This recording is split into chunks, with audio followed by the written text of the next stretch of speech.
Dear students, आज हम करेंगे क्लास फोर्थ की साइंस का लेसन नंबर 8 जिसका नाम है सैनिटेशन एंड डिजीजेस। सैनिटेशन क्या होता है? स्वच्छता, जो हम साफ सफाई रखते हैं उसको बोलते हैं सैनिटेशन। और डिजीजेस क्या होती हैं? बीमारियां। तो हम लेसन शुरू करते हैं। To live a healthy life we require maintaining clean and hygienic condition in the area surrounding us. हमें अपनी हेल्दी लाइफ के लिए हमें क्या चाहिए कि हमारे जो आसपास का एरिया है वहाँ हमेशा साफ सफाई रहे। Here are given two pictures of neighborhood. In which neighborhood you want to live? यहाँ पे दो पिक्चर्स बताइए हमारे नेबरहुड की, हमारे पड़ोस की। ठीक है, तो आप किस तरह की कंडीशन में, किस तरह के नेबरहुड में आप रहना पसंद करेंगे? जैसे पहले पिक्चर में दिखा है, यहाँ दूसरी पिक्चर में।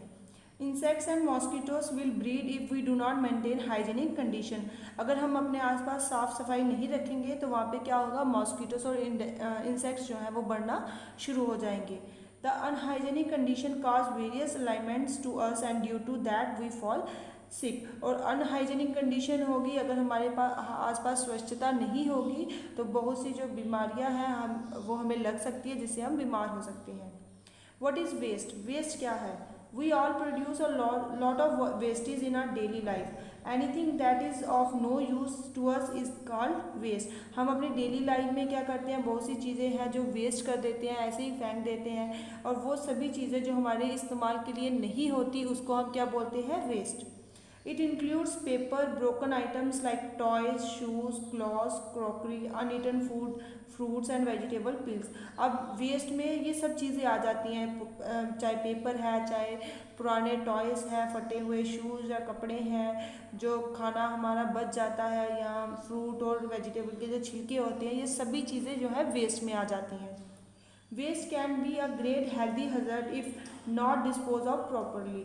अगर उन वेस्ट को अच्छे ढंग सही ढंग से ख़त्म ना किया जाए तो वो हमारे लिए बहुत नुकसानदायक है। Various type of wastage are following. Waste जो है वो भी अलग अलग टाइप्स का होता है। ठीक है, पहला आता है liquid wastage. Liquid wastage are generally produce in kitchens, bathrooms, factories etcetera. जो लिक्विड वेस्ट है वो कहाँ कहाँ पाया जाता है? किचन में, बाथरूम में, फैक्ट्रीज में। In our houses, we use water for many purposes like washing our utensils and clothes, cleaning and bathing. हमारे घरों में हम पानी को अलग अलग चीज़ों के लिए इस्तेमाल करते हैं, जैसे बर्तन और कपड़े धोने के लिए, साफ सफाई के लिए और नहाने के लिए।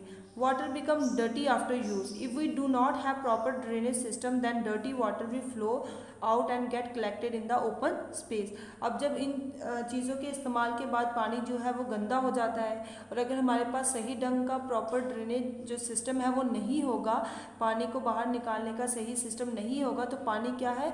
एक खुली जगह पे जाकर कलेक्ट हो जाएगा, जहाँ जिस साइड उसका फ्लो होगा वहाँ पे जाकर वो कलेक्ट हो जाएगा।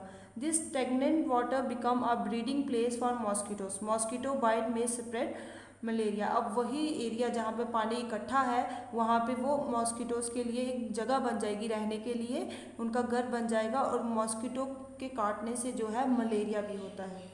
Factories also produce liquid waste. Some factories let out harmful chemical into lakes and rivers. Factories जो है वो भी लिक्विड वेस्ट को प्रोड्यूस करती हैं। कुछ फैक्ट्रीज जो है वो जो जितना भी उनका हार्मफुल जो केमिकल्स होते हैं उनको वो लेक या रिवर में फेंक देते हैं। These chemicals harm animal that live in water and also to those who drink this water. अब यही जो केमिकल लेक और रिवर में जाकर मिलता है, ये जो वाटर एनिमल्स हैं उनके लिए भी हार्मफुल है, उसके साथ साथ जो उस पानी को पीते हैं, उनका इस्तेमाल करते हैं, उनके लिए भी ये नुकसानदायक है। Proper disposal of liquid waste, ये हमारा नेक्स्ट टॉपिक है। इसमें है there are many villages in our country where proper drainage system is not there. हमारी कंट्री में ऐसे बहुत सारे गांव हैं जहाँ पे प्रॉपर जो ड्रेनेज सिस्टम है वो नहीं है। We can dig socket pits और dispose of dirty water. For making a socket pit we have to find out the place where dirty water from the house get collected. अब हमें इस चीज़ के एक प्रॉपर जो ड्रेनेज सिस्टम है उसके लिए हमें क्या करना है कि एक छोटा सा गड्ढा जो है हमें खोदना है। ठीक है, और वो गड्ढा कहाँ खोदना है? जहाँ पे हमें लगता है कि हमारे जो घर का पानी है यहाँ पर कलेक्ट होता है, वहीं पर हम वो गड्ढा खोदेंगे। We have a dig a large hole in the ground about 60 centimeter deep and 60 centimeter width. Then a drain is to be dug from the house to the पिट। अब क्या है कि हमें जो वो गड्ढा है वो 60 सेंटीमीटर डीप होना चाहिए और 60 सेंटीमीटर ही उसकी ब्रीथ होनी चाहिए, और वो जो उसको ऐसी जगह पे हमने खोदना है जहाँ पे हमें पता है कि हमारे घर का पानी यहाँ पे कलेक्ट होगा। To make the base absorbent put some pieces of brick and sand at the base, by doing this base will absorb the water well.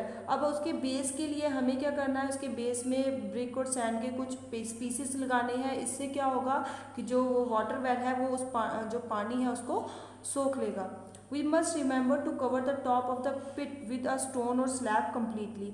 हमें एक चीज़ ध्यान में रखनी है कि जो उसके ऊपर जो उसका टॉप है उसको हमें किसी चाहे स्टोन्स के साथ चाहे कोई भी स्लैब बना के उसको कम्प्लीटली कवर करना है। Also cover the slab over the pit with mud so that mosquitoes do not breed on that. उसको हम मिट्टी के साथ भी कवर कर सकते हैं ताकि वहाँ पे मॉस्किटोज ना इकट्ठा हों, क्योंकि हमें पता है कि खुले पानी में जो है मॉस्किटोज आ जाते हैं, इसीलिए उसको हमें कवर रखना है, उसका जो टॉप है उसको कवर रखना है।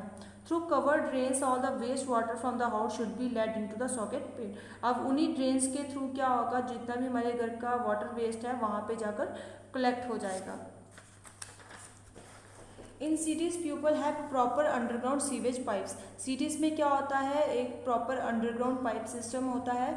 Through these pipes water and facial matter are carried through the main sewage pipelines. Most of the houses have flush system in the latrine. This system keep the latrines clean and free from flies, germs and bad smell. अब cities में क्या होता है, एक underground pipeline system होता है जिसमें क्या होता है कि जितना भी उनके घरों का वाटर वेस्ट है वो उन पाइपलाइन के थ्रू, पाइप्स के थ्रू किसी नदी नालियों में जाकर वहाँ चला जाता है, ठीक है। और उन्हीं जो सिटीज़ के घर होते हैं वहाँ पे मोस्टली क्या होता है, लेटरिन में फ्लश सिस्टम होता है। उस फ्लश सिस्टम के कारण वहाँ पे जो फ्लाइज, जर्म्स या कोई भी बैड स्मेल है वो इकट्ठा नहीं होती है। How to prevent breeding of mosquitoes. अब हम जो मॉस्किटोस हैं उनको इकट्ठा होने से कैसे रोक सकते हैं। If we are unable to stop water from stagnating around our houses, mosquito will breed in the dirty water. Malaria may cause when these mosquitoes will bite us. अब अगर हमारे घरों में प्रॉपर सिस्टम नहीं होगा पानी को रखने का, तो क्या होगा, पानी कहीं पे भी जाकर इकट्ठा हो जाएगा। प्रॉपर ड्रेनेज सिस्टम नहीं होगा तो पानी कहीं भी इकट्ठा हो जाएगा, तो उससे क्या होता है कि मॉस्किटोज़ के इकट्ठा होने का भी खतरा रहता है, और अगर मॉस्किटोज़ काट जाएँ हमें तो उससे क्या होता है, मलेरिया फैलता है।